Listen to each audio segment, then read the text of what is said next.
Hey everyone, welcome to my channel. This happens to be my first voiceover ever, so bear with me.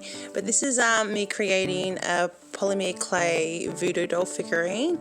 I'm basing it off my Voodoo dolls that I made for the artist trading cards, which you can see in the background there.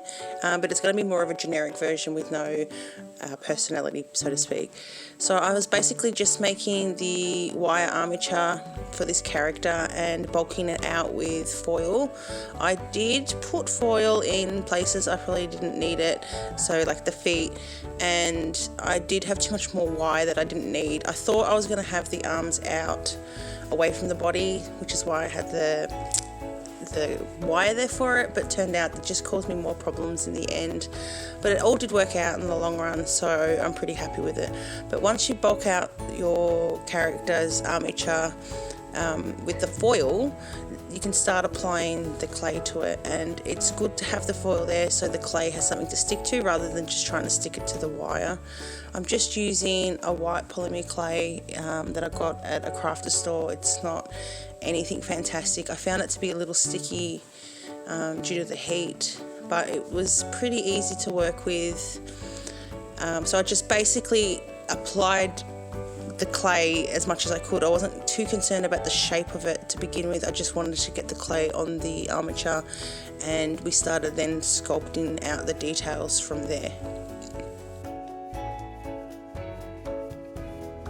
So this is one of my first figurines. I have made a jar before, but figurine style, this is my first one I've made.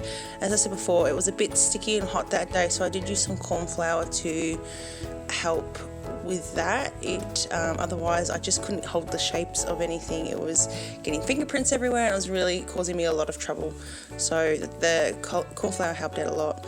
So once you finally get the shape of your character, and it can take a while to sort of manipulate the clay to get that, I just started adding in the seam details that I wanted to stand out later. You can always paint these details on, but I found by detailing the clay they really popped in the end. So it was a lot better, I think, with it sketched into the clay. So once I had done that, I decided to bake the body, so I didn't bump it anymore before I added the arms. And then once it was baked and cooled off, I started adding the arms. And then again, this is where I had a lot of issues because of those wires. I originally, as I said, wanted them to be away from the body, but it wasn't really true to the picture, so I added them to the body, and I should have removed the wire. It probably would have made my life a lot easier, but I didn't do that. So I fiddled around with these arms for a very long time. I had to bulk them out because the wire kept popping through, and I made life harder for myself than it needed to be, but it worked out in the long run. It was just a lot of fiddling and moving the clay around to get the shape I wanted, and then I added some sort of seams and some folds into the arms to make it look a bit more like fabric, I guess, and the character had a little tiny bit of movement. He is a pretty generic stance, nothing really fancy going on with him, which is what I really wanted.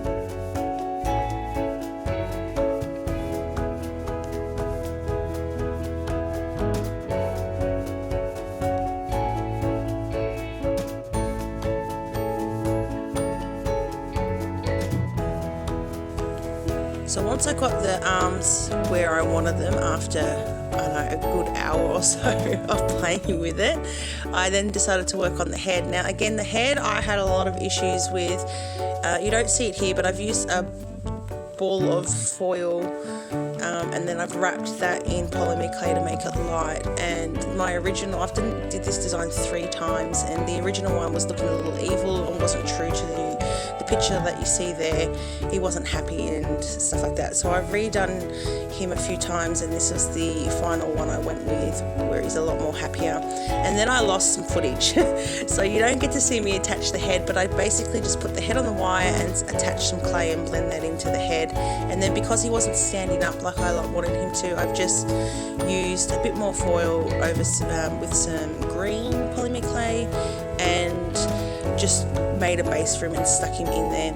And then I've baked him again and let him cool down, and then I've applied the acrylic paints to him. So I've just given him a base, like all over with a I don't know, a camely colour, I don't know what you'd call that, but it's something I just created. It's kind of skin tony, maybe a little more on the brown side, and I've done that all over. I did give him 2 coats, and then once I did that, I created a wash with a darker brown acrylic paint and a bit of water, and that wasn't sticking to the seams like I wanted that to, so I did go in with a little black as well.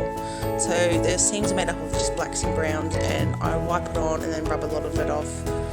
A wash is this is the first time I've done a wash before, and you know, I just probably can learn a lot from doing it over and over again, but it got the desired results that I was after, so I was really happy with that in the long run. But yeah, basically I just ran over every seam and wiped it off. I did it a few times if I wasn't happy with it, but yeah, he came out looking pretty good.